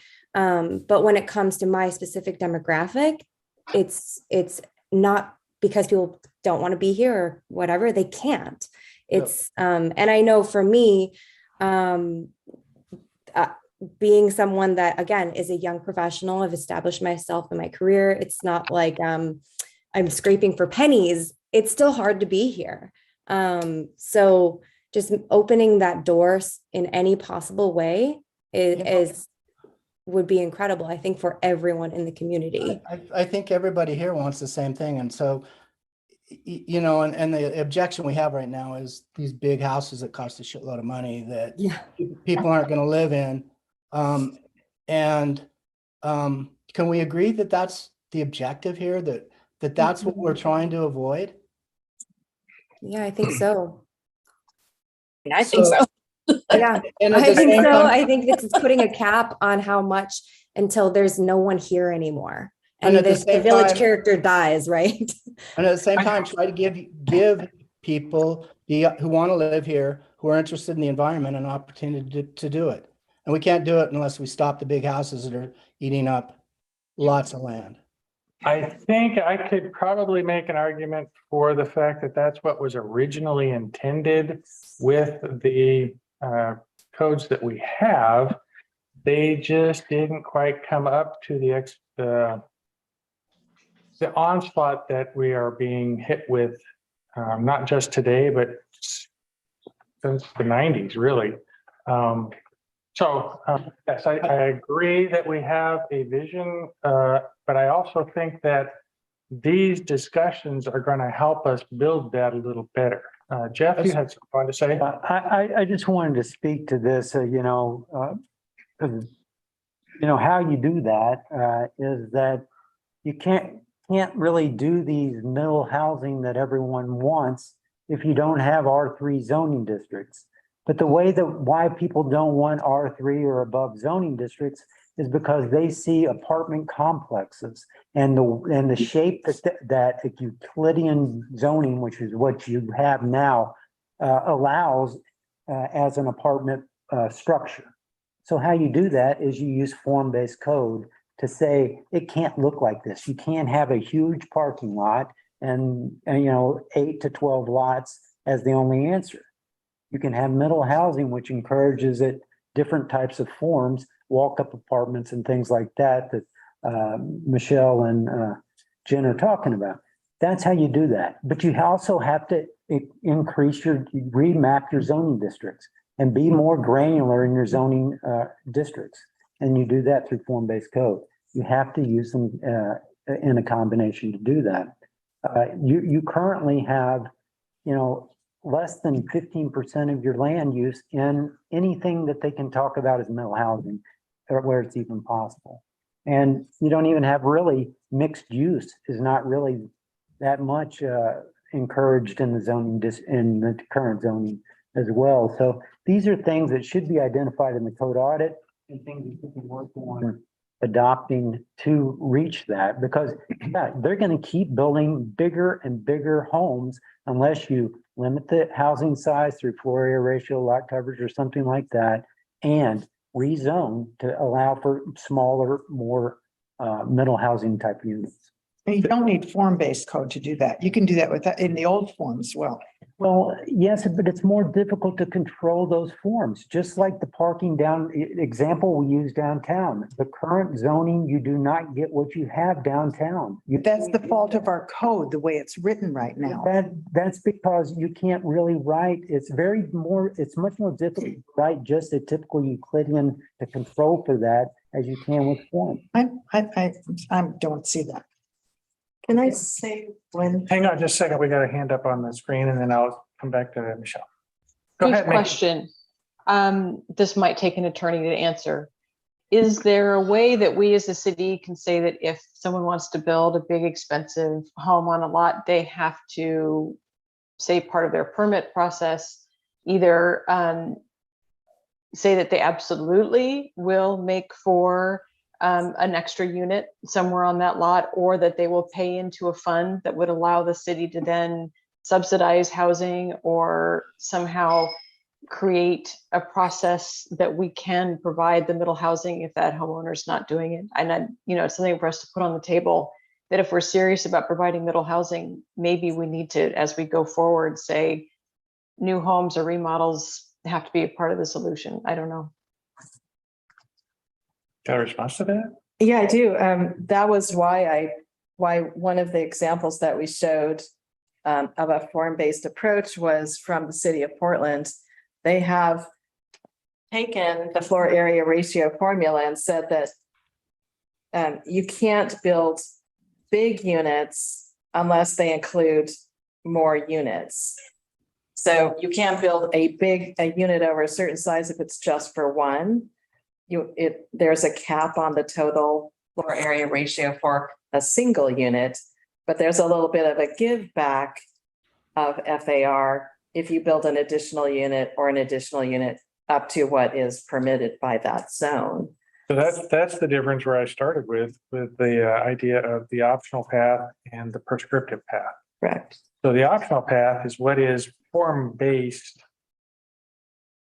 in a sense.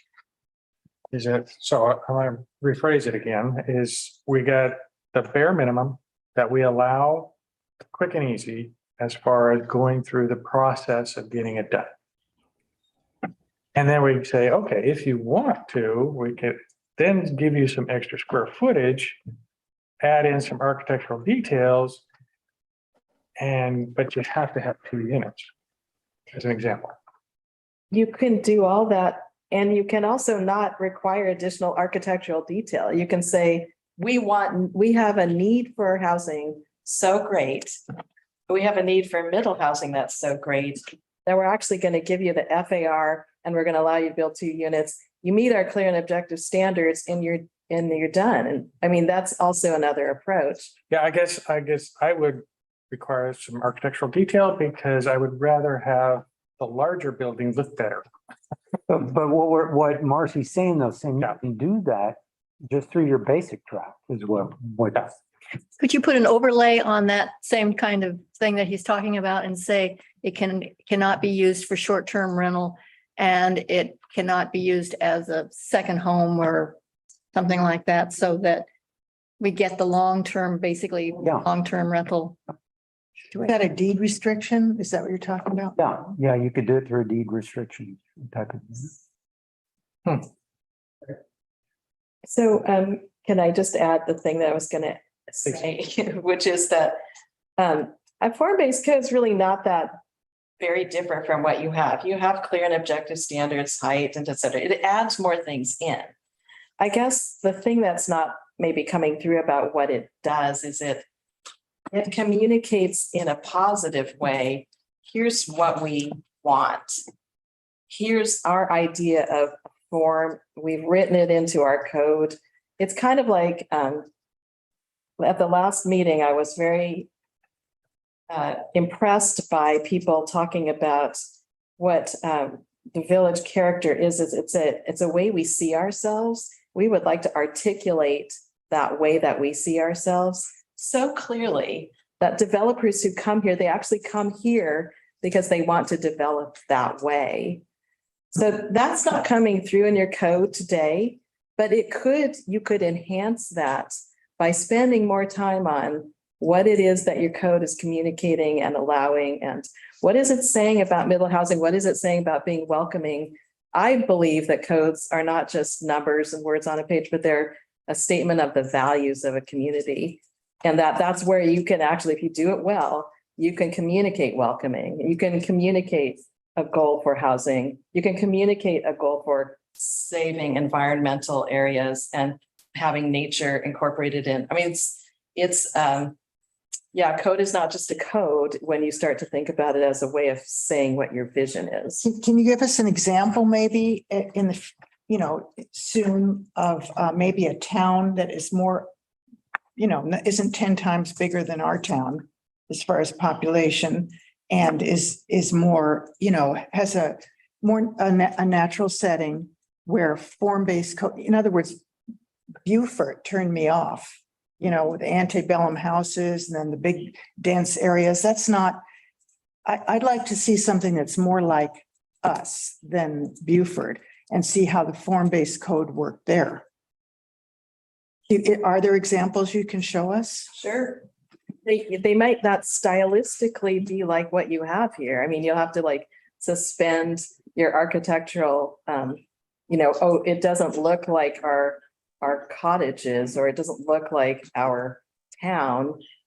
Because we might not be able to find one that is the size that we're looking for, that takes the great care about environmental areas, et cetera, and middle housing, and all those things, and looks just like you. It might look different, but I think we can find some. Is it going to look like a bunch of tract homes? Is that what you're saying? No, but it might look like a southern place. I mean, it might look like. That's fine. I don't care what part of the geography it's from. I'm just saying that Buford itself I didn't even relate to it with, the big mansions. I mean, that didn't even do a thing for me. And the other thing is, I really want that chart with the latest. I'd really like to see the chart from the latest survey. Sure, yeah. Have that too. Because not having that, I feel puts us at a big disadvantage. I would really encourage people to go ahead and Google Sea Ranch, California. It's a planned community and has all, and it's on the same coast, and has a lot of aesthetics that we like, and I think everybody would actually think beautiful, and has a lot of codes in place, and it was actually built by a bunch of architects so in the 60s. So I just would say, look, everybody check it out and Google it, because it's really inspirational. I'm going to touch on a little bit of history about how we created our design review process. The first thing we did was we looked at, I'm going to say 3 or 4 communities that had design review codes in place. I can't remember that, Brecken something in Colorado. Breckenridge. It was considered one of the first to ever do a design review process. And I know we looked at Seaside, Florida, because that was just kicking into gear about that time. And there was a couple others. I can't remember when we were there. And what we did is we looked at all these details and all this stuff from places that had totally different atmospheres than we did. And we said, that's great. We can do it, but we don't want to follow any of their ways. So we used the model to create our own.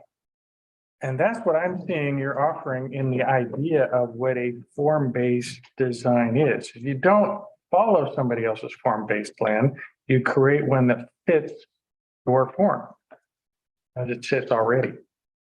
So I think that is a meritable process. I agree. It's going to be, I like the beehive idea. It's going to be a lot of work. But I think through molding it with what we've got and how our zones don't quite cover what we want them to do. They don't give us the tools to say no. This will give us a tool to say no, the thing we don't like, hopefully. Well, and let staff say no, rather than bring it to the planning commission to say no. That clarity is very valuable. I had one other comment. Sorry, I feel like I'm all the time, but something that you brought up, Lisa, is some of the environmental restrictions and tree restrictions, those are actually can be put into this with more teeth. Right now, they're kind of separate in different areas. So the wetlands overlay is just that. It's an overlay onto the zones we already have. Whereas a new system that we could impose various controls into the areas that need it the most. I think that gives us a little extra power. I mean, like making a wetland a zone, almost. Yeah, and Yeah, I like knowing where those zones are that we really want to protect, we could probably expand it a little bit. Yeah, So beyond what the state requires. yeah, that would be great. There are kind of threads that many cities use the form-based code approach for, where they will say, again, this is going back to that idea of there being a more natural area to a more urban area and having a spectrum of place types in between. But they'll say, this is how we want to deal with wetlands. In the rural area, it's very protected, very wild riparian edges. In the suburban area, there might be some channelization allowed, some development up to a certain point. In the urban area, it's entirely urban. It's part of a streetscape or a plaza feature, but it might be the same water feature moving all the way through. I mean, and similarly with tree preservation, there are ways trees are preserved in one end of the spectrum much more robustly, smaller trees and large trees, but in an urban area, it's more about replanting or replacing. Cities really take, again, it's like about what your values are. What are your greatest values? And how do you translate those sub area by sub area into a codification that you can use to approve projects? Yeah. A while back, you made a comment about not having any variances. And I think tree preservation is a time when maybe a variance is appropriate. Maybe you want to reduce the setback in order to allow the house to shift slightly to allow a tree to remain. And so I guess absolutes scare me a little bit unless there's a path for an opportunity to preserve something or do something slightly different in a case where it's really warranted. And I know the hardship language is difficult and people can always make an argument for what they want, but I would hate to see us be so absolute that we don't have flexibility to do what's right. Yeah. That will be one we have to be careful of. I can see how in the wording of the form process, you can create tree bubbles so that you have flexibility within that bubble. But that's a tricky wording and the variance system might kick into gear if that's it. So, yeah. Maybe. I think that we've got a lot of examples of how we can look at different approaches on this, but I do feel like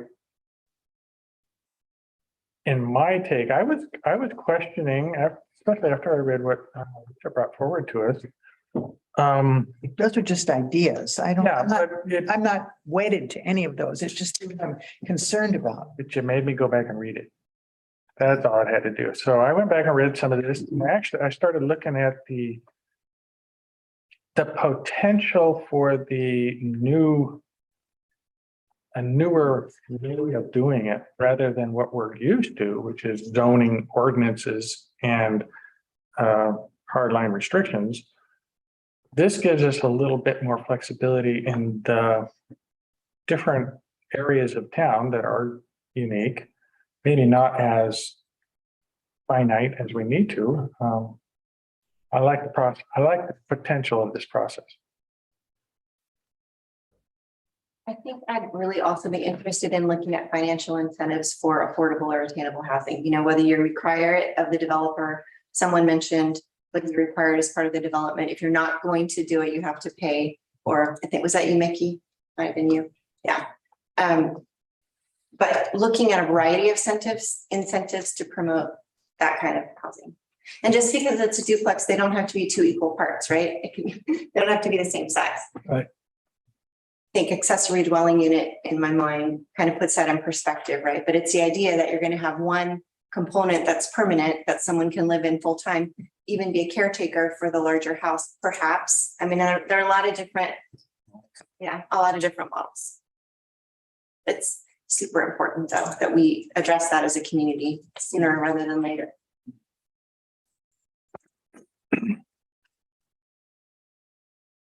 Any last concerns? One thing I've seen, and what's happened is a lot of the new development that happened has been driven by economics, really. People it isn't the 1%ers, it's the 1% of the 1%ers that drive that bus, and they don't care about the economics until they do.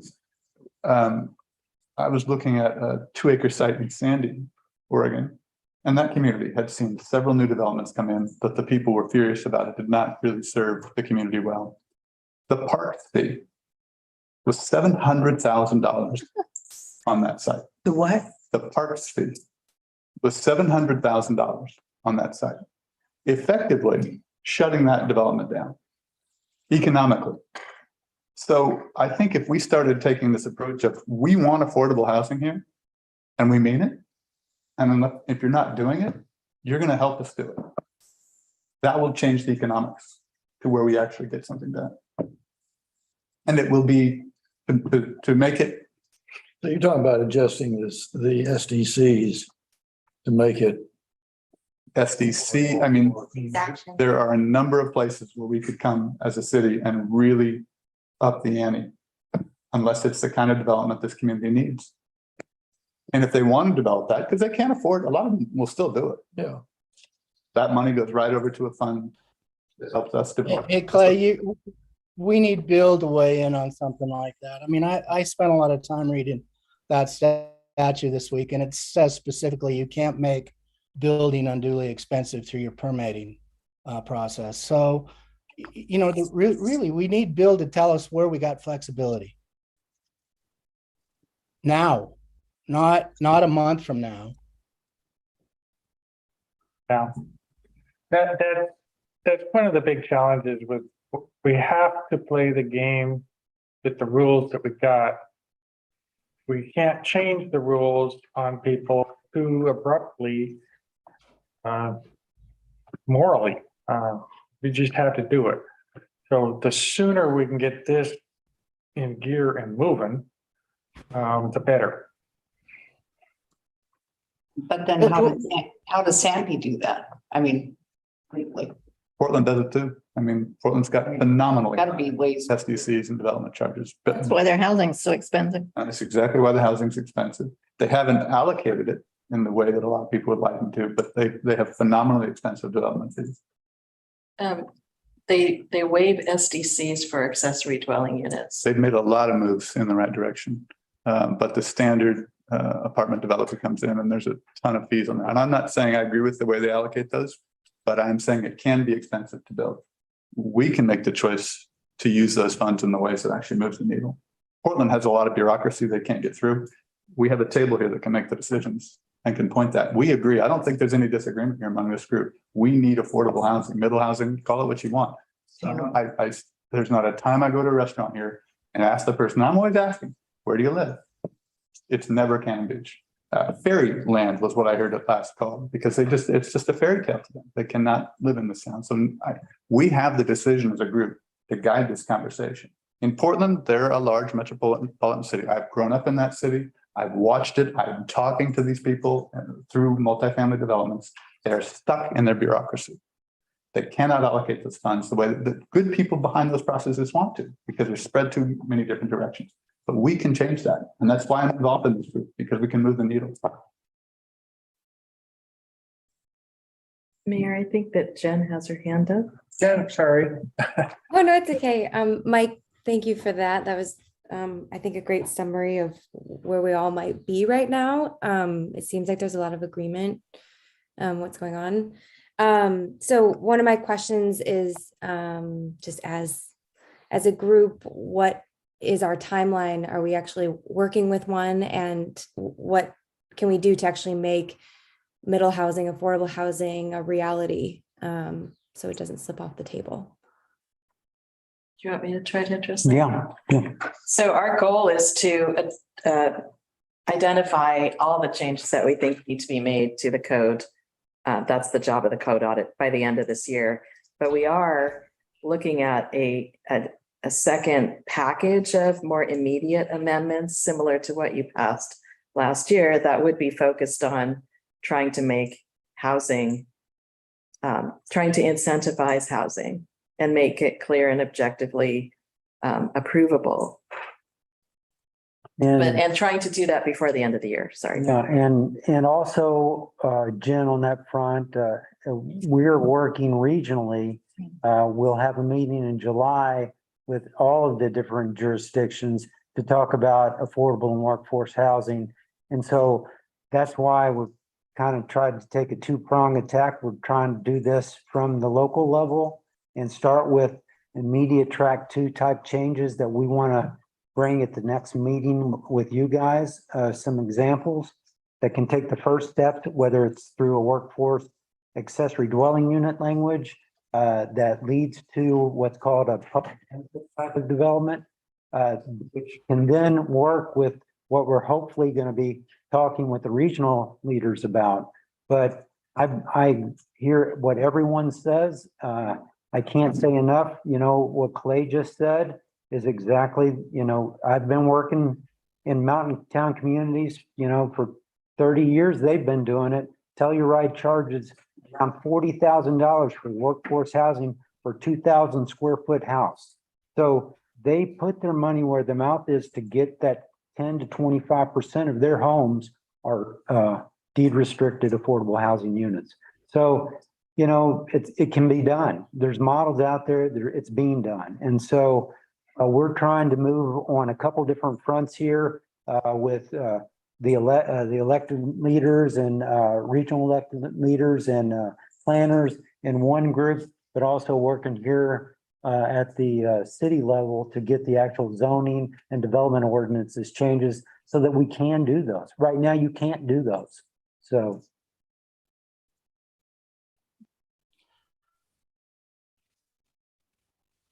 Let's do it.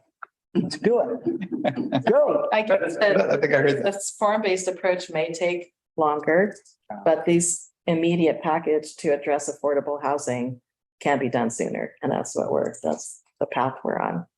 And while we're at it, we had talked about trees doing those sooner. And I think we need to do wetlands sooner before they're gone. Trees and wetlands. Yeah. Yeah, and along with wetlands, I just think the entire Cannon Beach is an environmental sensitivity the entire time. So I think it should always be taken into consideration among wetlands. And everything we do is definitely an impact, right? You know, Mike had a good, it was one of these, Mike Benefield. Why do we allow anybody to build in wetlands? Why don't we just come off the table today? We can vote on it. How hard is it to say you shall not build in wetlands when there's a wetland delineation? And add to that, we adopt the state's wetland buffer rules. Because if you say you can't build any home on and somebody owns a wetland lot, that's considered a takings. If you deny them any use of their property, to say they can't partition it, you can do that. But to say they can't build one home is a takings. And wouldn't it be a public notice requirement to have a public hearing and have a whole process? Yeah, yes. Like that. Yeah. Okay, with that, I'm gonna ask if there was one last comment again before we adjourn and move do their work, and we'll come back in a month or two and dig into it deeper. 2 months. A comment.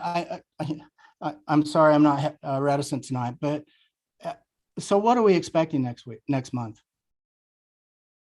2 months. They're gonna be coming back with a load of stuff for us to look at, probably a little more finite than we've been looking at.